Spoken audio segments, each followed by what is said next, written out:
Hello मेरे प्यारे दोस्तों और मेरे साथियों, कैसे हो आप सब लोगों को राजेश कल्याणा की ओर से सत श्री अकाल, जी आयानु वड़क्कम। तो किसी ने क्या खूब कहा है दोस्तों कि ऊंचे ख्वाबों के लिए दिल की गहराई से काम करना पड़ता है। ऊंचे ख्वाबों के लिए दिल की गहराई से काम करना पड़ता है। यहाँ यूं ही नहीं मिलती सफलता हर किसी को दोस्तों। यहाँ यूं ही नहीं मिलती सफलता हर किसी को दोस्तों। मेहनत की आग में दिन रात जलना पड़ता है। मेहनत की आग में दिन रात जलना पड़ता है। विरासत से तय नहीं होंगे सियासत के फैसले। विरासत से तय नहीं होंगे सियासत के फैसले। उड़ान तय करेगी कि आसमान किसका है। उड़ान तय करेगी कि आसमान किसका है। मैं खुद से नहीं हारा तो इस दुनिया की क्या औकात जो मुझे हराएगी। मैं खुद से नहीं हारा तो इस दुनिया की औकात क्या जो मुझे हराएगी। जीत हो या हार मुकाबला टक्कर का होना चाहिए। तो प्रिय दोस्तों और मेरे प्यारे साथियों और मेरे प्यारे विद्यार्थियों, जब आपने ये मन में ठान लिया कि मुझे जीतना है और खुद से भी जीतना है, तो आपको हरा कौन सकता है। तो आप लोगों ने अगर दृढ़ निश्चय कर लिया है तो आपकी सफलता को कोई नहीं रोक सकता। ये सारी कयामत आपकी सफलता के लिए एक हो जाएगी और आपको सहायता प्रदान करेगी। तो चलिए हम अपने नेक्स्ट जो अपना टॉपिक है उस पर आते हैं। हमने एक बहुत ही महत्वपूर्ण टॉपिक शुरू कर रखा है, वो जिसका नाम है पीरियोडिक टेबल, आधुनिक आवर्त सारणी। और उस आवर्त सारणी में हमने आवर्त सारणी कैसे बनाई जाती है। 18 लाइनें खींची जाती है जो सीधी खींची जाती है और 7 लाइनें तिरछी खींची जाती है जिसको हमने आवर्त कहा। और जो 18 लाइनें हैं उनको हमने क्या कहा, समूह या ग्रुप कहा। तो प्यारे विद्यार्थियों, आज हम शुरू करने जा रहे हैं अपना जो है पार्ट नंबर 41। इसके अंदर हम आगे इसको बढ़ाते हैं कि हम इसका जो है इलेक्ट्रॉन नेगेटिविटी, इसमें इलेक्ट्रॉन नेगेटिविटी किसे कहा हमने कि लगभग 2 समान परमाणु जब सहसंयोजी आबंध के इलेक्ट्रॉनों को अपनी ओर खींच लेते हैं तो इलेक्ट्रॉनों के खींचने की, बाहरी कक्षा के इलेक्ट्रॉन को खींचने की पावर को हम इलेक्ट्रॉन नेगेटिविटी या विद्युत ऋणता कहते हैं। तो देखिएगा कि विद्युत ऋणता के अंदर हम यहाँ पे लिखें तो इसकी आपको 2.1 होगी, यहाँ पे आपकी 1.0, ये 1.5 होगी, यहाँ पे 2.0, 2.5, यहाँ पे 3.0, 3.5, 4.0। ये हमने बात की थी कि ये अगर पॉइंट न माने तो 10 के हिसाब से पढ़ा, अगर 5 के हिसाब से पढ़ा, 5 दूना 10, 5 3 15, 5 चौके 20, 5 5 25, 5 6 30, 5 7 35, 5 8 40। इस प्रकार से पॉइंट के हिसाब से आप इसको देख लोगे। अब नेक्स्ट देखो बेटा, यहाँ पे 3 का पाड़ा चलेगा, 3 3 9, 3 चौका 12। आप 1.2 को पॉइंट न मान के इसको इस हिसाब से याद करना है, ठीक है।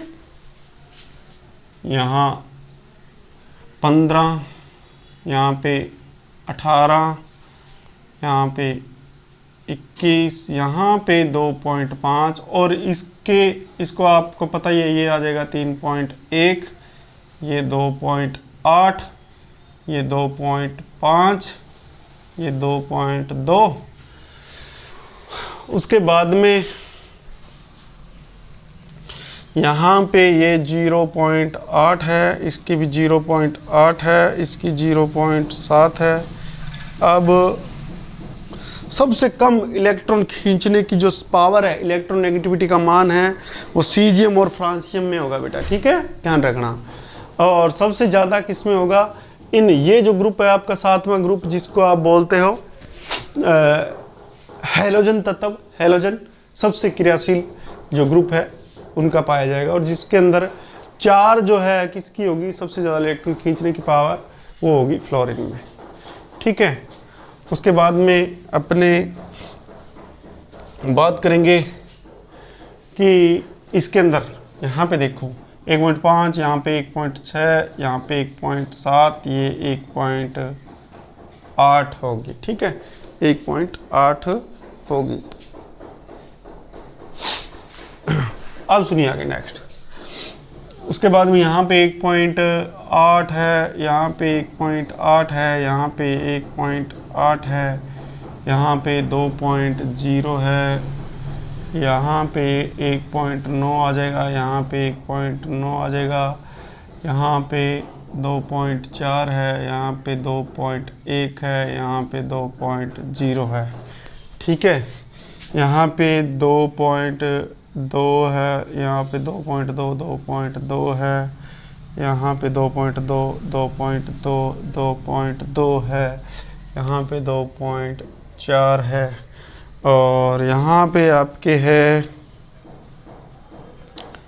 0.9, यहाँ पे 0.9, यहाँ पे 0.9 है, यहाँ पे 1.1, यहाँ पे 1.2, यहाँ पे 1.3, यहाँ पे 1.3 है तो यहाँ पे भी 1.3, 1.4, 1.5, यहाँ पे 1.5 है तो यहाँ पे 1.5, यहाँ पे 1.6, 1.6, और यहाँ पे भी 1.6 होगा। ठीक है, और यहाँ पे 1.8, यहाँ पे 1.8।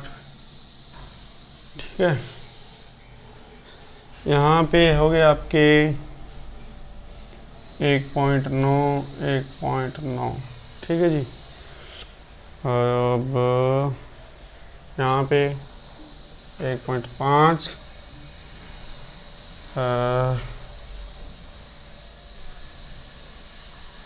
1.8 सॉरी, यहाँ 1.7, 1.9, 1.9।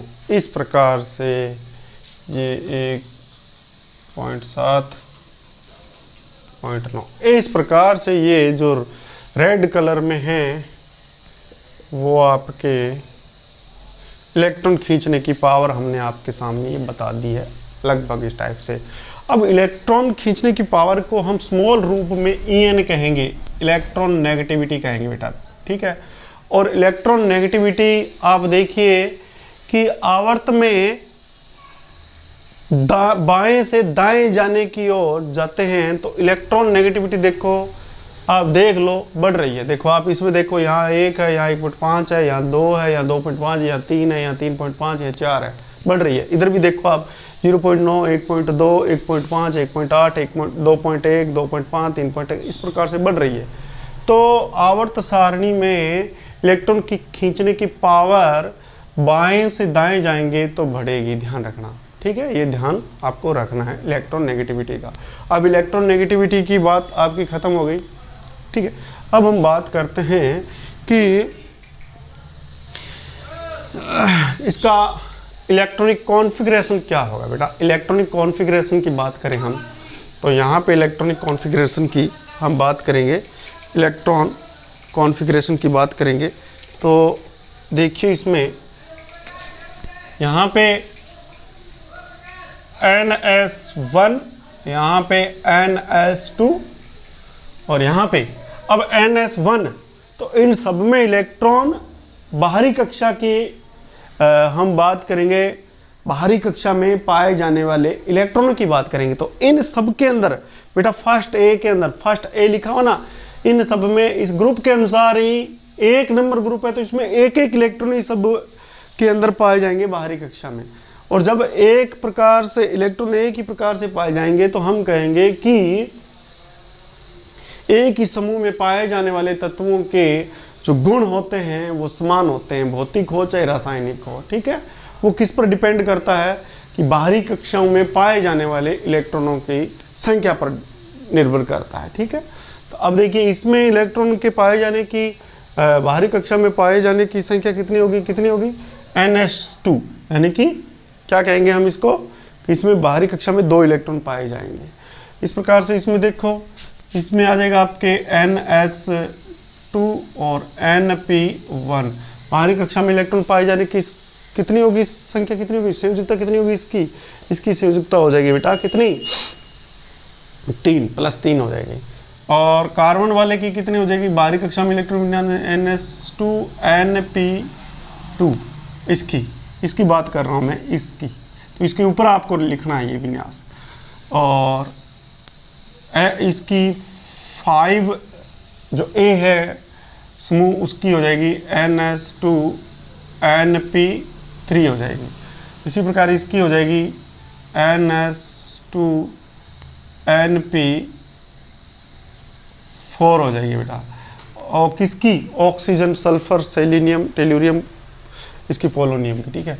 इसकी हो जाएगी NS2 NP5 हो जाएगी, और इनकी NS2 NP6। आपको मैं बता देता हूं कि जो ये होगा इनका इलेक्ट्रॉनिक जो विन्यास होगा वो हम कहेंगे कि संतृप्त होगा। इनको इलेक्ट्रॉन न लेने की ज़रूरत होगी न देने की। इनके पास NS2 NP5 ये इलेक्ट्रॉन 7 हो गए बेटा, तो 8 करने के लिए कितने इलेक्ट्रॉन की जरूरत होगी इसको, इन तत्वों को, जो फ्लोरीन है, क्लोरीन है, ब्रोमीन, आयोडीन है, एक इलेक्ट्रॉन की। तो इसमें आप इसको लिखोगे कि इसकी संयोजकता हो जाएगी -1।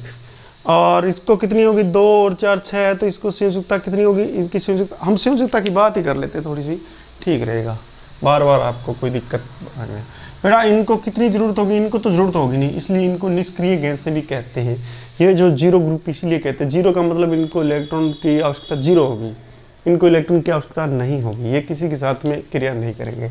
लेकिन अगर 7A की बात करें हम, 7A के अंदर, इसके अंदर इलेक्ट्रॉन कितनों की कमी होगी, 1 इलेक्ट्रॉन की कमी होगी। अगर 1 इलेक्ट्रॉन ये ले लेगा तो इसकी जो है बाहरी कक्षा में 8 इलेक्ट्रॉन, ऑक्टेट इसका पूरा हो जाएगा।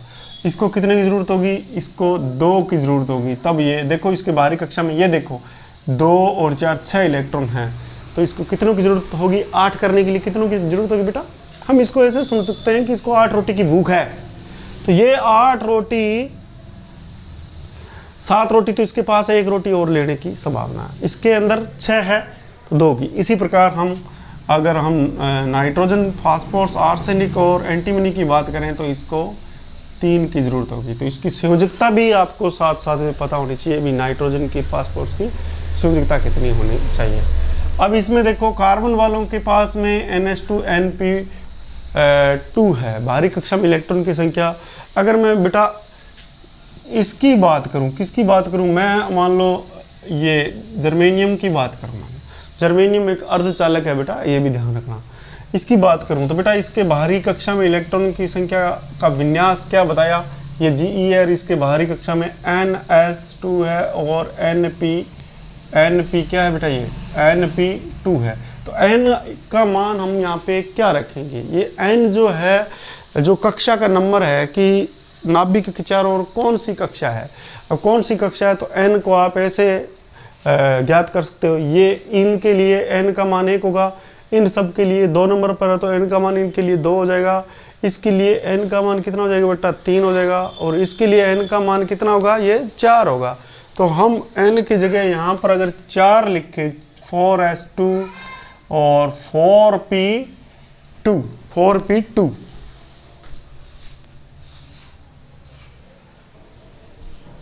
तो देखिए इसमें कि ये 4s2 इसका विन्यास होगा और 4p2 होगा, ध्यान रख लें। अब आपको ये ध्यान हो गया लगता है। तो इस प्रकार से इसको ये अब 8 इलेक्ट्रॉन पूरा करने के लिए ये 4 के 4 इलेक्ट्रॉन क्या ये दे सकता है। तो यहाँ पे इसकी संयोजकता हो जाएगी +4 इनकी, कार्बन की और इसके अंदर पाए जाने वाले समूह की, और इनकी हो जाएगी 3 और इनकी हो जाएगी 2 और इसकी हो जाएगी +1। ये ध्यान रखना, ठीक है, समझ में आ गई यहाँ तक बात।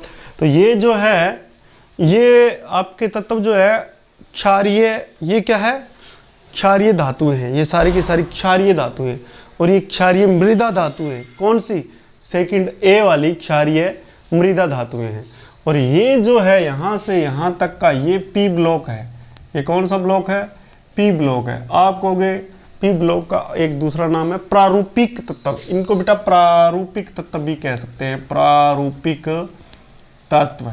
ये प्रारूपिक तत्व भी कहलाते हैं, ठीक है, टिपिकल एलिमेंट्स भी कहलाते हैं। अब सुनिए बेटा बात, ये पी ब्लॉक के तत्व इसलिए कहलाते हैं कि अंतिम इलेक्ट्रॉन, देखो अंतिम इलेक्ट्रॉन ये किस में भरा जा रहा है? पी में भरा जा रहा, इसलिए इनको पी ब्लॉक के तत्व कहते हैं। और इनको एस ब्लॉक के तत्व इसलिए कह रहे हैं, इन दो ग्रुप को, फर्स्ट ए और सेकंड ए को, क्योंकि इसमें अंतिम इलेक्ट्रॉन किस में आ रहा है? एस ब्लॉक में आ रहा है। अब बात करते हैं हम कि प्यारे विद्यार्थियों, जो ये बीच का जो आपको दिख रहा है, यहाँ से लेके स्कैंडियम से लेके जिंक तक का नीचे का ये पोर्शन, इसको बेटा बोलते हैं हम डी ब्लॉक। इसको हम डी ब्लॉक के तत्व कहेंगे, डी ब्लॉक, या इसको हम कहेंगे संक्रमण तत्व, ट्रांजिशनल मेटल, संक्रमण तत्व इनको कहेंगे। क्या कहेंगे बेटा? इसको संक्रमण तत्व कहेंगे, ट्रांजिशनल मेटल। क्योंकि इलेक्ट्रॉन जो है इसमें बाहरी कक्षा में, अंतिम इलेक्ट्रॉन बाहरी कक्षा में भरा जाता है। इसमें देखो आप, बाहरी कक्षा इनके लिए कौन सी है? इसकी बाहरी कक्षा कौन सी है? जर्मेनियम की बात करें, इसकी बाहरी कक्षा क्या है? 4p है। तो इलेक्ट्रॉन किस में आ रहा है? 4p2 में आ रहा है। लेकिन इसमें अंतिम इलेक्ट्रॉन किस में आ रहा है? बाहरी कक्षा में न आकर अंतिम कक्षा में। अंतिम इलेक्ट्रॉन जो होता है वो बाहरी कक्षा में तो पहले भरा जाता है, और फिर जो अंतिम इलेक्ट्रॉन होता है वो अंदर वाली एक कक्षा में भरा जाता है। मेरी बात समझ में आ रही है आपको?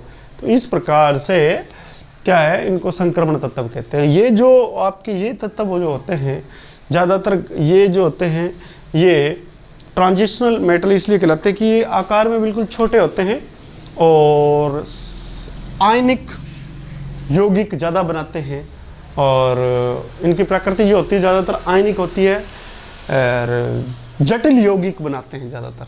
साधारण यौगिक ये नहीं बनाते, जटिल यौगिक ये बनाते हैं। तो इस प्रकार से आपको ये डी ब्लॉक के तत्व है। अब इसका इलेक्ट्रॉनिक विन्यास क्या है वो भी आप इसका भी देख लो, इलेक्ट्रॉनिक विन्यास क्या क्या है। तो इसके अंदर इलेक्ट्रॉनिक विन्यास लिखने से पहले आपको ये बात ज़रूर पता होना चाहिए कि इसमें एक इलेक्ट्रॉन अंदर संक्रमण वाला एक अलग बनाएंगे। तो देखो इसमें NS2N-D1। अब N- क्या है? ये N-1 अंदर का इलेक्ट्रॉन है। यानी कि अगर मैं बात करूं बेटा, अगर मैं स्कैंडियम की बात कर देता हूं बेटा, मैं आपको ये पहले समझा देता हूं ताकि आपको अच्छी तरह से समझ में आ जाए। देखो स्कैंडियम की बात करें, हम बात करें किसकी? स्कैंडियम की। तो देखिएगा स्कैंडियम में कि ये रहा आपके सामने, मैं स्कैंडियम की बात करता हूँ। स्कैंडियम 21 है, ठीक है। और इसका बाहरी इलेक्ट्रॉनिक विन्यास क्या बताया मैंने? NS2 और N-D1 ये बताया ना। तो N यहाँ पे कितना नंबर है बेटा? 4 नंबर है। देखो आप 1 2 3 4। तो N का मतलब हम यहाँ पे क्या लगाएंगे?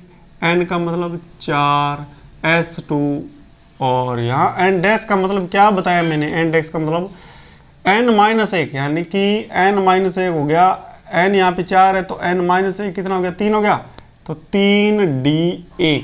तो यहाँ पे इलेक्ट्रॉनिक विन्यास इसके लिए हो जाएगा, इसके लिए स्कैंडियम के लिए हो जाएगा 4s2 और 3d1, और इसके लिए हो जाएगा 5s2 और 4d1, इसके लिए हो जाएगा 6s2 और 5d1। इस टाइप से बेटा चलता जाएगा। समझ में आ रही? एक कम, डी के अंदर एक कम लिखना है। ये मैंने यहाँ पे N- लिखा है। तो आप N- का मतलब क्या होगा? जो यहाँ पे जो होगा उससे एक कम होगा, डैश कम, ठीक है। तो आप इसको इलेक्ट्रॉनिक विन्यास को आप लिख लीजिए। देखो इसमें इसका इलेक्ट्रॉनिक विन्यास सबका क्या हो जाएगा? NS2 N-D2, इसका हो जाएगा NS2 N-D3, इसका हो जाएगा NS1 N-D5। बेटा जो आधी भरी हुई कक्षाएं और ज़्यादा स्थायी होती है, आंशिक भरी हुई, ये मैंने बात आपको पिछले वीडियो में बता रखी है। और NS2 N-D5, ये 5 है भाई, ठीक है। इसका हो जाएगा NS2 N-D6, NS2 N-D7, NS2 N-, N dash D at NS1 N dash D 10 ये 1 है, इसका हो जाएगा NS2 N dash D 10। ठीक है बेटा, इस बात ये है इसका बाहरी इलेक्ट्रॉनिक विन्यास मैंने लिख दिया।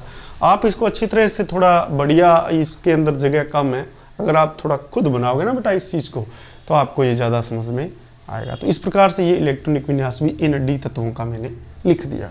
आप इसको अच्छी तरह से पढ़ोगे। मैं एक बार और समझा देता हूँ बेटा। देखो यहाँ पे n का मतलब कोई भी ऊर्जा स्तर हो सकता है। यहाँ पे n का मतलब एक ऊर्जा स्तर होगा, यहाँ पे n का मतलब इन सब के लिए n का मतलब कितना हो जाएगा 2 हो जाएगा, इन सब के लिए n का मतलब कितना हो जाएगा बेटा 3 हो जाएगा, इन सब के लिए n का मतलब 4 हो जाएगा। लेकिन इन तत्वों में ये जो आप यहाँ से यहाँ तक d वाले हैं उनमें n डैश का मतलब क्या हो जाएगा वो मैंने आपको बता दिया। इनके लिए n s का तो मान 4 हो जाएगा, लेकिन इसके लिए अकेले के लिए इनके लिए जो d का मान होगा वो 1 कम हो जाएगा। इसी प्रकार इसके लिए n का मान जितना होगा उससे d का मान क्या हो जाएगा 1 कम होता जाएगा।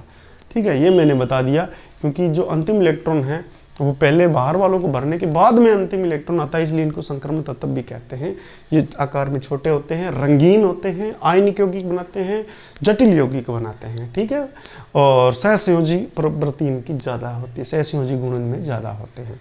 अब बात करते हैं, और ये सारी की सारी ज़्यादातर धातुएं ही होती है। अब बात करते हैं पी ब्लॉक के तत्वों की। पी ब्लॉक के तत्वों के अंदर मैंने आपको संयोजकता सारी बता दी, लेकिन इनकी संयोजकता में अलग से एक वीडियो बनाऊंगा, उसमें अच्छी तरह से आपको डी ब्लॉक के तत्वों की संयोजकता के बारे में बताऊंगा। क्योंकि इनकी जो संयोजकता होती है इसको परिवर्तनशील संयोजकता कहते हैं, फिक्स नहीं होती, इनकी फिक्स होती है बेटा।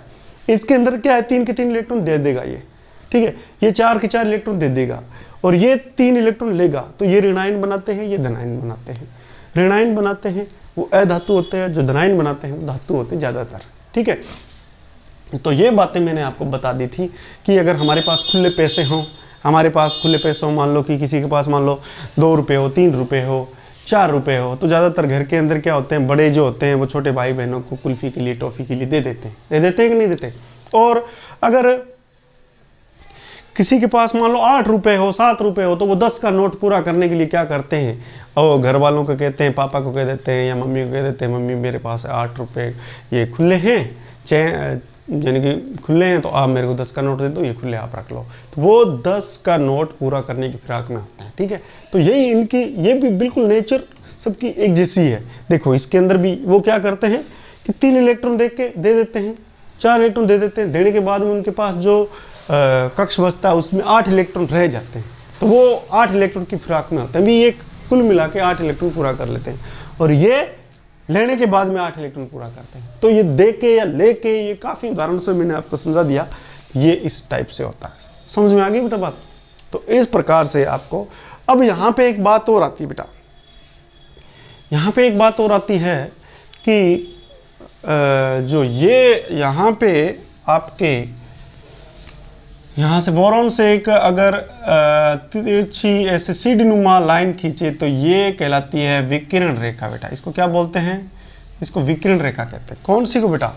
ये देखो, आप ध्यान से देखना, आपको भी ऐसे ही बनाना है, एक विकिरण रेखा बनानी है और सीढ़ी टाइप बनानी है इस टाइप से। ये विकिरण रेखा बेटा, ये विकिरण रेखा जो है ये धातु और अधातुओं को अलग करती है। किसको अलग करती है बेटा? ये धातु और अधातुओं को। बना लोगे बेटा ये? अब इसके अंदर मैंने आप लोगों को बताया था कि ये बोरॉन है, ये सिलिकॉन है, ये आर्सेनिक है, ये टिन है और ये एस्टेटिन है। ठीक है, तो नहीं सॉरी, ये एंटीमनी है, ये एंटीमनी है। तो ये इस प्रकार से ये जो तत्व है आपके कि इनको उपधातु कहते हैं। उपधातु मतलब इनमें धातु और अधातु दोनों के गुण पाए जाते हैं, इसलिए इनको क्या कहते हैं? उपधातु कहते हैं। ठीक है, तो ये लाइन जो विकिरण रेखा है वो धातु इधर वाले, अब इधर वाले तो क्या हो गए? धातु हो गए सारे, इधर वाले धातु हो गए, और इस लाइन के इधर वाले जो हो गए वो क्या हो गए? क्या हो गए?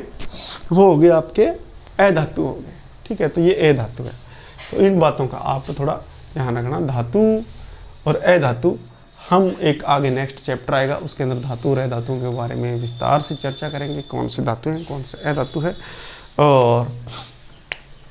और इसके अंदर अब मैं थोड़ी सी बात कर देता हूँ बेटा किसकी, सिलिकॉन और जर्मेनियम की। ये सिलिकॉन और जर्मेनियम को मैं थोड़ा अलग स्टार लगा देता हूँ, ये सिलिकॉन और ये आपके जर्मेनियम, ये जो है अर्धचालक होते हैं। अब आप कहोगे सर अर्धचालक क्या होता है?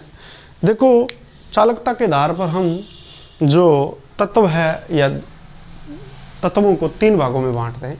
एक तो वो जिसमें विद्युत धारा प्रवाहित होती है, उनको तो हम चालक कहेंगे, तो वो चालन करते हैं, जैसे तांबा है, चांदी है, सोना है, लोहा है ना, जिसमें से अपने ये करंट की जितनी भी तारें हैं, ये वायर वगैरह है, वो बनाते हैं, ठीक है।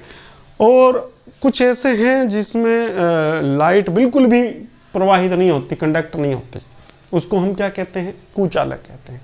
जैसे अपने रबर हो गया, प्लास्टिक हो गया, या सूखी लकड़ी हो गई, कागज़ हो गया, ये पदार्थ क्या है बेटा? ये कुचालक है, ठीक है, बैड कंडक्टर जिसको बोलते हैं। और कुछ ऐसे हैं जिनको बहुत ज़्यादा ऊर्जा देने पर थोड़ी बहुत उसमें से क्या है, वो कंडक्टर की तरह, एक सुचालक की तरह व्यवहार करते हैं, उनको बोलते हैं आधे चलने वाले अर्धचालक। तो अर्धचालक कौन कौन से हैं? जर्मेनियम और क्या है, एक तो ये जर्मेनियम है, एक ये सिलिकॉन है, ठीक है, जर्मेनियम और सिलिकॉन, ये जर्मेनियम और सिलिकॉन। आपको पता है बेटा ये सिलिकॉन और जर्मेनियम जो अर्धचालक है, सेमीकंडक्टर्स जिसको बोलते हैं, ये आपकी कंप्यूटर की चिप बनाने में या कोई भी डायोड बनाने में, जितने भी आप जो भी इलेक्ट्रॉनिक्स जो चीज़ देख रहे हो, चाहे वो टीवी हो, चाहे वो मोबाइल हो, चाहे वो रेडियो हो, चाहे वो आपकी कोई भी ऐसी चीज़ हो, एलईडी हो या कुछ भी हो, उनके छोटे छोटे पार्ट जो बनते हैं, छोटे छोटे ट्रांजिस्टर जिसको बनते हैं, ट्रांजिस्टर इन्हीं के द्वारा बनते हैं। किसके द्वारा? जर्मेनियम और सिलिकॉन्स के द्वारा बनते हैं। तो इस प्रकार से जो अर्धचालक होते हैं वो ये काम आते हैं। तो आप लोगों को पता चल गया है कि चालक और अर्धचालक क्या होते हैं, और आपके आवर्त सारणी को डी ब्लॉक, एस ब्लॉक और पी ब्लॉक में कैसे बांटा है, इनका इलेक्ट्रॉनिक विन्यास क्या होता है, ये निष्क्रिय, ये सारी की सारी क्या है, निष्क्रिय धातुएं हैं। और ये आपके क्या है, अब मैं आपको एक चीज़ और बताना चाहता हूँ इसमें कि ये फ्लोरीन, क्लोरीन, ब्रोमीन, आयोडीन, एस्टेटिन, ये जो है आपको ये 4 याद रखने हैं, फ्लोरीन, क्लोरीन, ब्रोमीन और आयोडीन। ये जो है इनको हम बहुत ही सक्रिय तत्व कह सकते हैं, हैलोजन गैस है, इनको क्या कहते हैं? हैलोजन गैसें कहते हैं, ध्यान रखना ये बात। और ये उत्कृष्ट गैसें कौन सी? 0 ग्रुप वाली है ना, अगर कर 0 रन पर, ये उत्कृष्ट गैसें हैं, इनको हम कहेंगे उत्कृष्ट, मतलब वो किसी के साथ में क्रिया नहीं करते, निष्क्रिय गैसें कहते हैं, ठीक है। और मेंडलीफ ने इनके लिए एक अलग से स्थान रखा था, ये बात आप मेरे पीछे वाले वीडियो में भी देख सकते हैं। और फिर कल बाहर आए आंटी, ये बहुत ज़्यादा क्या होते हैं, हाईली एक्टिव होते हैं, हर एक से क्रिया करते हैं ये, इसलिए इनको क्या कहते हैं? हैलोजन तत्व कहते हैं। आप ध्यान रखना ये हैलोजन तत्व कौन से होते हैं। उसके बाद में बेटा हम बात करेंगे इनकी, किसकी? कॉपर, अर्जेंटम और ओरम, तांबा, चांदी और सोना, ये सिक्का धातुएं आपके फर्स्ट बी वाली सिक्का धातुएं। इन सिक्का धातुओं से सिक्के बनाए जाते थे। प्राचीन काल में भी मैंने आपको बताया था कि कॉपर, चांदी और आपके सोना और प्लेटिनम, लोहा और ये इतनी धातुएं, कम से कम 7 धातुओं के बारे में मैंने आपको बताया था। ये धातुएं प्राचीन, सबसे प्राचीन ग्रंथ ऋग्वेद में भी इनका जिक्र था बेटा, ठीक है। तो इनके सिक्के भी बनते थे, पहले सोने के सिक्के होते थे, तांबे के भी थे, और किसके थे बेटा? चांदी के भी सिक्के थे। इनको सिक्का धातुएं कहते हैं, क्योंकि ये क्या है, इनके गहने बनाए जाते हैं, इनके मिश्र धातुएं बनाई जाती है और तार बनाए जाते हैं, इसलिए वो चीज़ें सारी हम धातु और अधातुओं के अंदर उसके बारे में पढ़ेंगे। तो आपको मेरा ये प्रयास कैसा लगा? अगर आपको मेरा ये प्रयास आपकी जानकारी में इंक्रीज कर रहा है, वृद्धि कर रहा है, तो प्लीज़ एक लाइक प्लीज़ मेरे लिए, और वीडियो को शेयर करें। और अगर आपको कोई समझने में कोई दिक्कत आ रही है, आपको किसी चीज़ की क्वेरीज है, तो आप मेरे को कमेंट बॉक्स में लिखें और दीजिए मेरे को इजाज़त। जय हिंद, जय भारत, नमस्कार।